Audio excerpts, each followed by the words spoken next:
Bonjour à tous et bienvenue à l'émission De l'ombre à la lumière.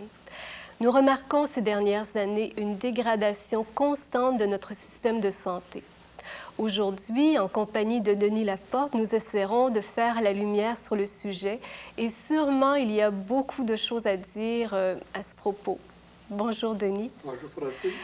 Bien sûr, on remarque un système de santé défaillant. Malheureusement, les gens ne reçoivent pas toujours les soins médicaux, hospitaliers adéquats. Et en plus, on a de moins en moins de possibilités de bonnes conditions à cause de notre rythme de vie aujourd'hui. Est-ce que vous êtes de ceux qui croyaient qu'on peut arriver à se guérir soi-même? Parce qu'il faut trouver des solutions. En plus de tout ce que vous dites, il y a de plus en plus de malades. On découvre toutes sortes de maladies. Comment arriver à tout ça? Pourquoi tout ça? Comment ça se fait? Si le système était si extraordinaire, comme on nous laisse croire, les problèmes seraient diminués de beaucoup. Mais avec un système qu'on nous dit si efficace, il y a des gens qui sont de plus en plus malades. Pourquoi?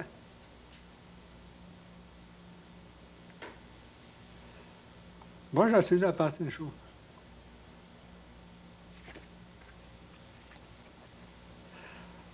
C'est pas dans la santé qu'il s'agit de trouver le problème pour régler la santé.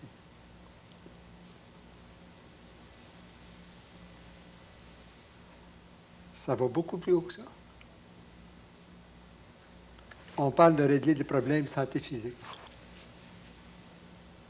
Mais quelle ignorance, les gens.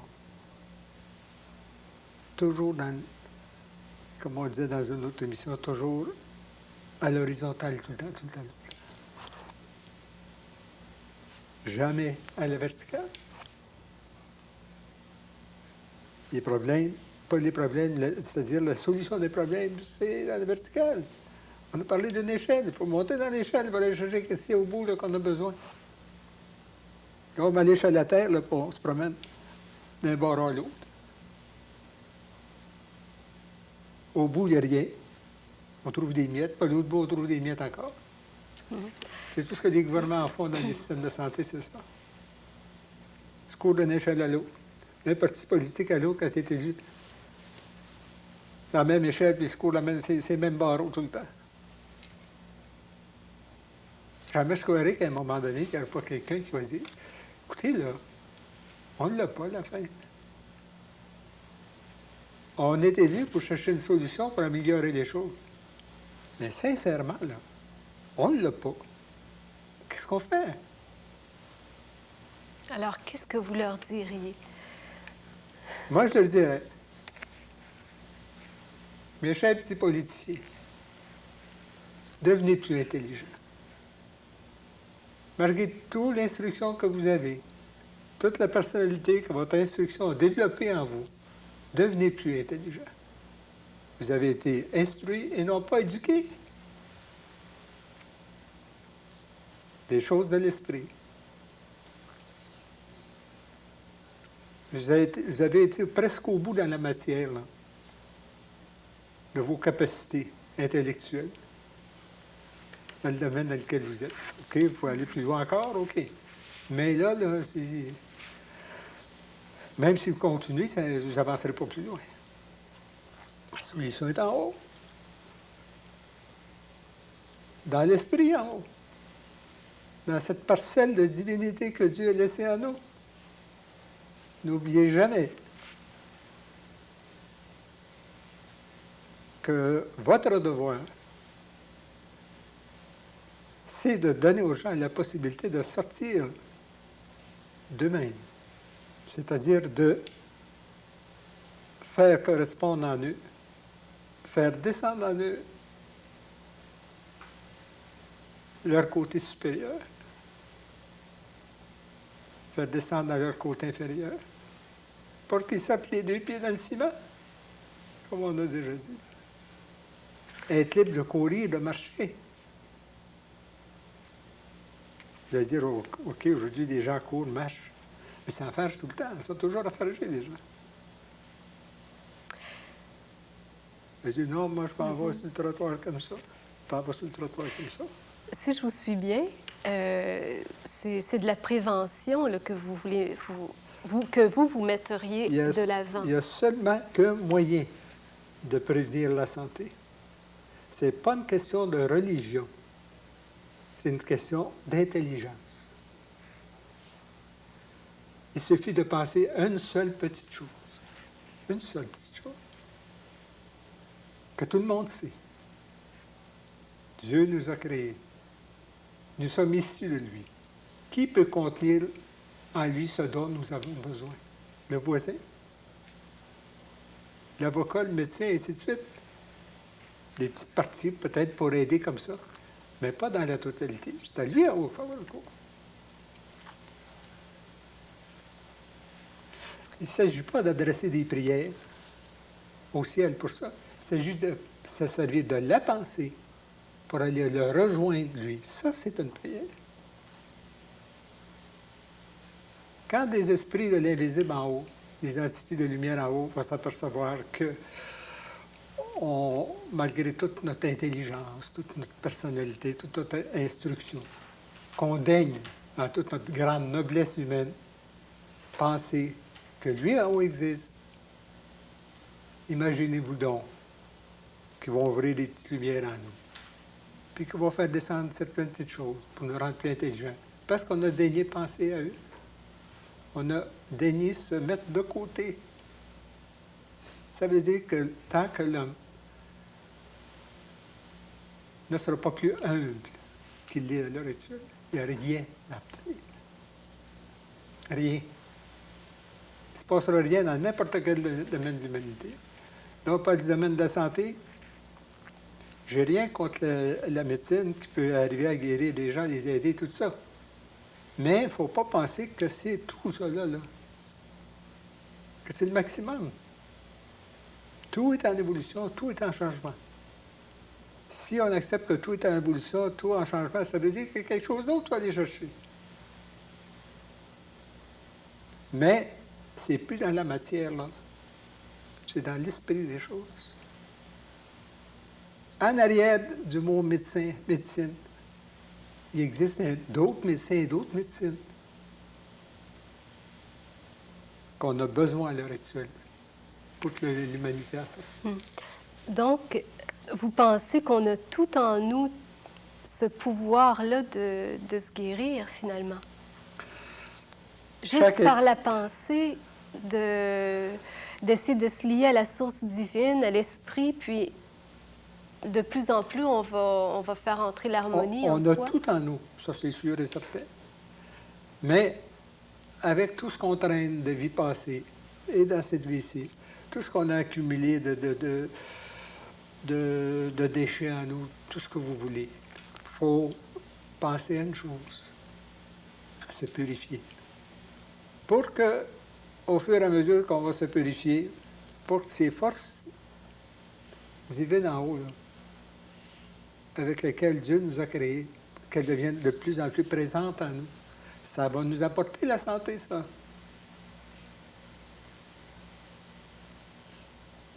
Ça va nous apporter la santé. Ça va nous régénérer. Pas seulement qu'un organe est malade, tout l'organisme va se régénérer. Tout l'organisme va en bénéficier. Aujourd'hui, dans la médecine, qu'est-ce qu'on fait? Bien, tu as le foie malade, tu traites le foie. Et si tu as le foie malade, il y a peut-être d'autres lacunes en quelque part, là. Il ne faut pas les laisser attendre trop longtemps. On attaque tout en se servant de l'esprit. C'est-à-dire que c'est une attaque qui, pour l'organisme, qui est très séduisante. Douce, légère, qui calme les nerfs, qui enlève la tension. Parce que dans l'organisme des gens aujourd'hui, tous les organes, tout est sous tension. Les gens disent à un moment donné, « Oh, je suis donc stressé. » Moi, j'en reviens encore à dire, puis je le dis, puis je le répète, ce que je vous dis là, ce n'est pas une question de religion, c'est une question d'intelligence. On a été créés par lui en haut. C'est lui qui contient tout ce dont on a besoin. Pourquoi qu'on ne comprend pas ça? Pourquoi? Parce que C'est tellement simple. Un enfant comprendrait ça. Parce qu'il y a tout un travail à faire pour essayer d'être en communion avec Dieu, là, pour essayer d'être en santé. Puis, bien souvent, on voudrait bien, mais quand on est malade, c'est difficile de prier, Oui, de se concentrer. Quand on est malade, c'est plus le temps de le faire. Il faut le faire avant, quand on est bien. Si on veut rester en santé, c'est de travailler quand on est bien. La prévention de la santé, c'est de travailler sur nous, à se purifier, à se servir de sa pensée pour monter vers lui en haut, aller chercher les forces et les énergies nécessaires dans le plan de l'esprit en haut, dans les plans supérieurs, au-dessus des cinq sens, comme on disait, au-dessus des nuages, tout se trouve là. Tout est là. Vous parlez de méthodes de purification. Je sais que dans votre dernier livre, De l'ombre à la lumière, c'est important pour vous l'immunité. Vous avez dit que de nos jours, de plus en plus, on doit faire attention à notre système immunitaire et que c'est par la méditation. Est-ce que vous vous purifiez par la méditation? Vous faites un exercice de purification? C'est sûr que quand on médite, puis là, le mot méditation, mais c'est tellement pris à toutes sortes de sens aujourd'hui. On associe ça à quoi? Des pratiques ésotériques, ce que vous voudrez. Ceux qui donnent un sens à l'ésotérisme, un sens qui n'a pas d'allure, mais ceux-là vont dire que ça n'a pas de sens. Mais l'ésotérisme a un sens beaucoup plus sacré que les gens pensent. Ça, on en parlera une autre fois. Mais la méditation, c'est pas encore là une histoire de religion. C'est une histoire d'intelligence, de raisonnement. Dieu nous a créé. La méditation, c'est quoi? C'est le silence en soi. Le retour en soi-même. Penser à soi. Et de se brancher avec celui qui nous a créés. Vous voulez, dans un appartement, faire la lumière, faire noir. Vous avez une lampe, vous la branchez dans la prise de courant. Notre prise de courant, nous, est en haut. Pourquoi qu'on ne l'utiliserait pas? Ce n'est pas une telle ou telle ou telle religion qui dit ça, c'est le raisonnement intelligent d'un être humain qui sait, a été créé par Dieu. Si on veut prolonger sa vie en atteignant une meilleure santé, il n'y a pas d'autre moyen que ça.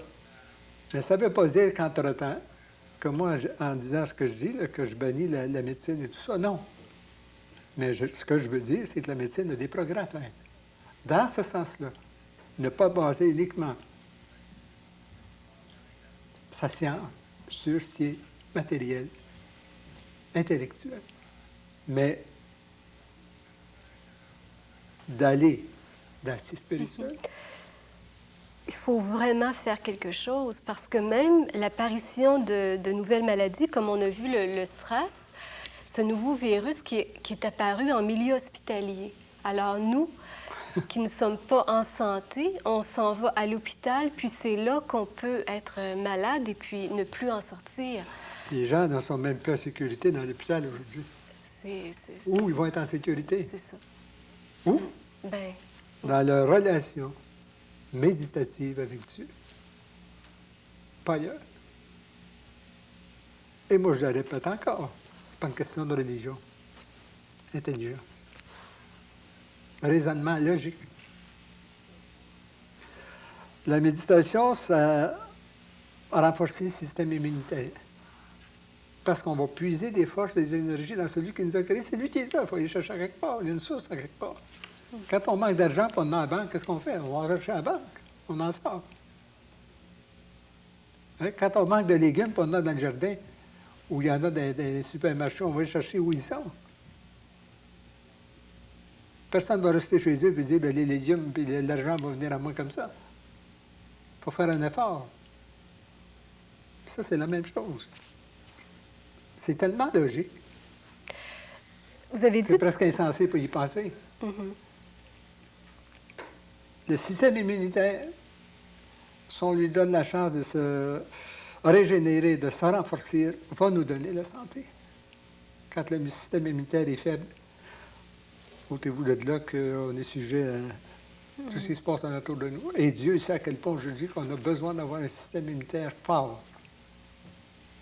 même puissant, pour résister. C'est ça. La médecine aujourd'hui donne des moyens, donne des traitements, ainsi de suite et tout ça.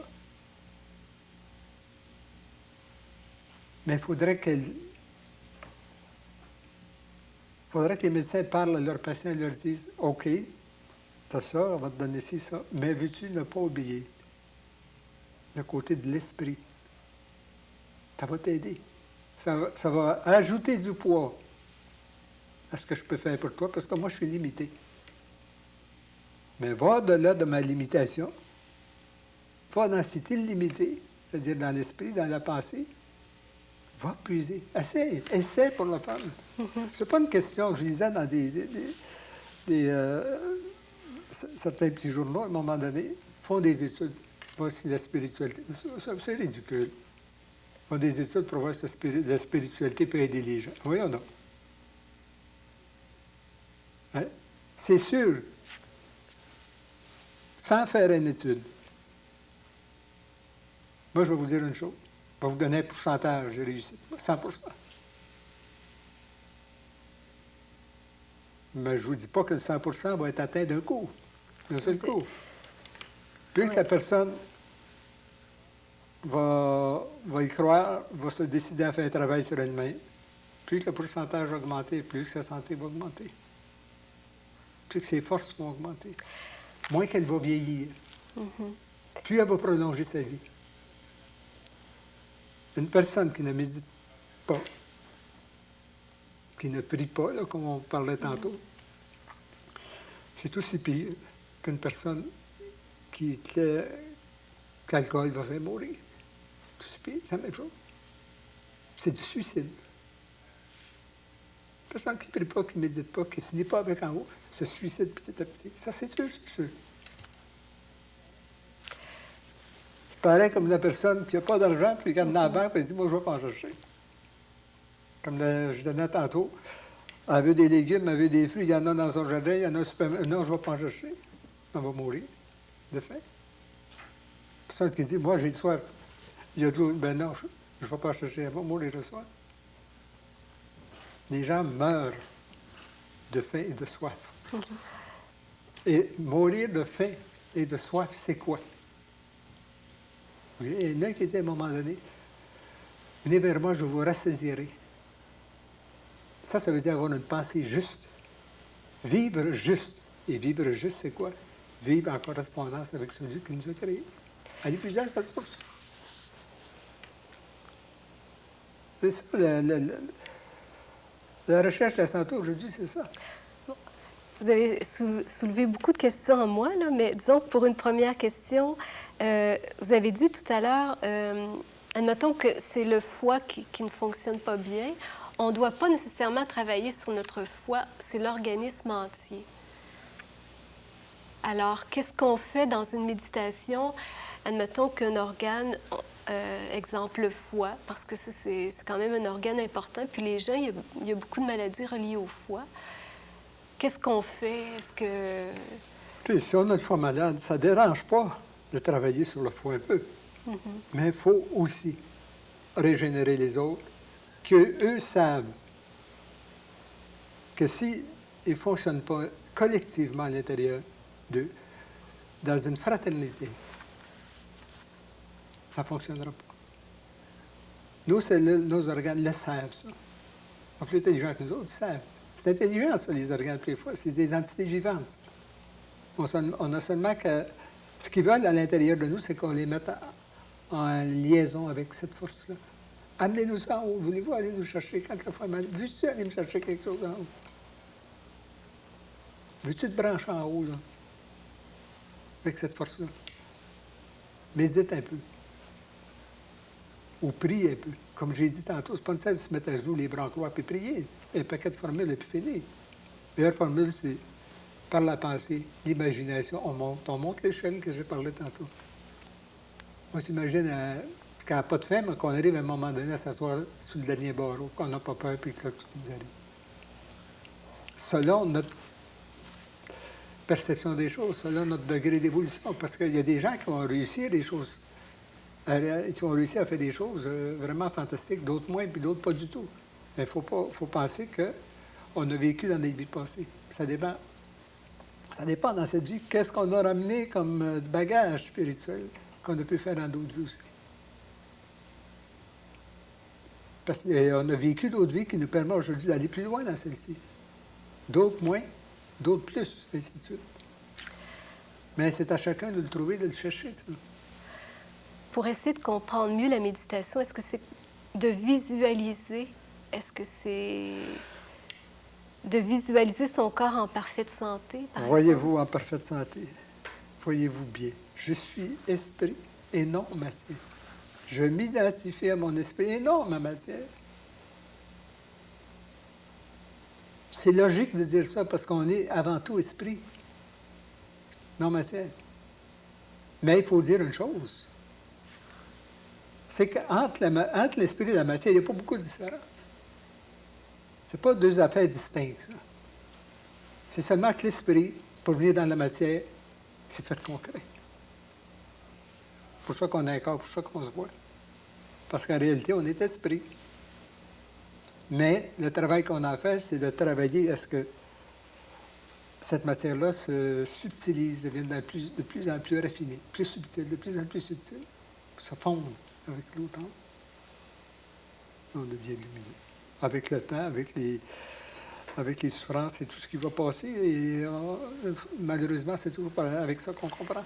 Est-ce qu'on peut dire, en résumé, que l'homme de foi aujourd'hui jouit d'une meilleure santé qu'un autre? Oui. Mais la foi, ce n'est pas une question de foi dans telle et telle église ou telle croyance ou telle religion. Ce n'est pas ça qui est la foi. C'est la foi en Dieu. J'ai foi, j'ai confiance, je vis dans la foi. Ça, c'est quelque chose. Les gens vont dire, des gens me disent à un moment donné, ben moi, je suis telle religion, j'ai confiance. C'est beau. Mais tu peux avoir encore plus confiance que ça. Associe pas ta foi à ta religion, à ta croyance. À Dieu en haut. Les gens disent à un moment donné, toutes les religions ont le même Dieu. Oui, ont le même Dieu. Mais il y a des paquets de chemins pour y arriver qui prennent. Pourquoi? Allons-y, c'est loin.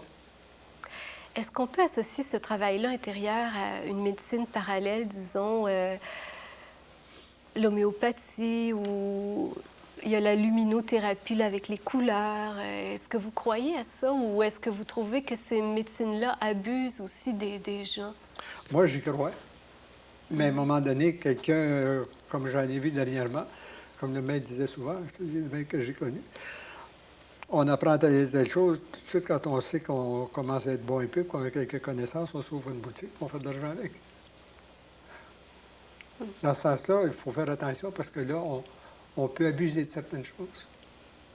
Il faut avoir du discernement. Il faut avoir du discernement. C'est ça. Mais la médecine dans l'avenir, c'est comme ça qu'elle va être la médecine. Les médecins, faites-vous-en pas, là. Choquez-vous pas, faites ce que vous voudrez, mais vous allez changer avec le temps. La nouvelle médecine s'en vient. Vous allez changer avec le temps. C'est quoi la nouvelle médecine? De lier les gens avec la source divine en haut. Est-ce que vous pensez qu'on va avoir besoin toujours d'un intermédiaire ou est-ce qu'on va soi-même se prendre en main, là, en charge, et non plus toujours attendre, par exemple, d'un médecin, d'un thérapeute? Bien, pour le moment, malheureusement, ou heureusement dans des cas, là, je ne sais pas, on ne peut pas faire abstraction complètement de la médecine. Les gens en ont besoin parce qu'ils croient à certaines choses, puis ils en ont besoin, c'est tout. Mais moi, je dis que la médecine aujourd'hui, il faut qu'elle enseigne à ces gens-là d'aller plus loin. La première des choses, c'est que le médecin devrait dire aujourd'hui, tu viens me voir à mon bureau, tu veux avoir des soins, tu veux que j'essaie de te guérir. OK, je vais t'aider. Mais tu vas t'aider toi-même en premier. Parce que sans ça, je ne peux rien faire. Les deux collaborer ensemble. fait des merveilles. Et d'après votre expérience aussi personnelle, vous voulez que le médecin donne de l'espoir aux patients quand... Ben oui. C'est Quand sûr. parfois, Moi, c'est... je l'ai connu personnellement. Moi, des médecins qui enlèvent l'espoir, c'est une catastrophe. Je l'ai vécu, ça, moi. Je suis capable d'en parler. Je suis capable, oui, plus que ça. Mais c'est criminel, les médecins qui ne donnent pas espoir. Même dans les pires cas. Parce qu'il faut qu'ils se disent, au-dessus de moi, il y a une force qui peut beaucoup. Moi, je suis limité. Il y a quelqu'un qui est illimité. Peut-être qu'il peut faire quelque chose. Ce n'est pas une question de religion, pas une question d'église, c'est une question intelligente. Celui qui va faire le contraire, il se prend pour quelqu'un qui est vraiment pas. C'est malheureux à dire, mais... c'est bien une façon de penser. C'est une mentalité différente qu'on doit avoir face à tout. Pour avoir la santé, pour retourner à la santé, pour garder la santé, il faut changer sa mentalité. Même ceux qui sont bien portants aujourd'hui, s'ils ne changent pas leur mentalité, ils vont tomber malades. Il faut qu'ils l'entretiennent. C'est le temps, ça va bien, OK. Il faut que ça continue. C'est pas le temps de dire, bien, quand le temps arrivera, là, j'y verrai. Mais quand le temps arrivera, à un moment donné, il y aura trop d'impuretés accumulées autour de la personne, dans la matière de la personne. L'esprit ne pourra plus agir. Même la méditation et la prière ne pourra pas faire grand-chose. La mort qui va réparer tout ça. Et faire comprendre, dès nos vies, parvenir. Puis... On le sait tellement que c'est important la santé, parce que d'ailleurs, c'est la première chose qu'on se souhaite toujours avant les biens matériels. Hein? C'est sûr que c'est important la santé. Si on veut tenir debout puis marcher comme il faut dans la vie, puis étudier, apprendre, il faut être en santé, il faut être bien. Il faut mettre dans sa vie, en première place, la santé. Parce que la santé, c'est Dieu lui-même. C'est la perfection, la santé. Si je vous dis, moi, de mettre la santé en premier, c'est pas de... Allez pas dire qu'il oublie Dieu. Non, c'est Dieu lui-même, la santé. Dieu veut qu'on soit en santé. Il ne veut pas qu'on soit malade. Il ne nous a pas mis sur la terre pour être malade, il nous a mis sur la terre pour être en santé, pour être bien. Il ne nous a pas mis sur la terre pour être limité, il veut qu'on soit illimité. C'est clair, c'est simple. Malheureusement, on me fait signe 30 secondes. Mon Dieu que ça passe On ne peut vite. pas tout dire. C'est ça qui est... C'est parce que c'est un sujet tellement vaste. C'est ça que je trouve frustrant des fois. On aurait besoin de plus de temps. Alors, on pourra y revenir sûrement, peut-être d'une autre façon. Merci beaucoup, Denis, de tous ces propos qui nous éclairent et qui nous font vraiment du bien. J'espère que ça peut faire du bien. Sûrement. Alors, moi, j'invite tous ceux et celles qui aimeraient en connaître davantage à visiter le site de Denis Laporte. Je le dis très rapidement, www.denislaporte.ca. Tous ceux qui veulent le rejoindre peuvent le faire par courriel. Merci beaucoup. À la prochaine.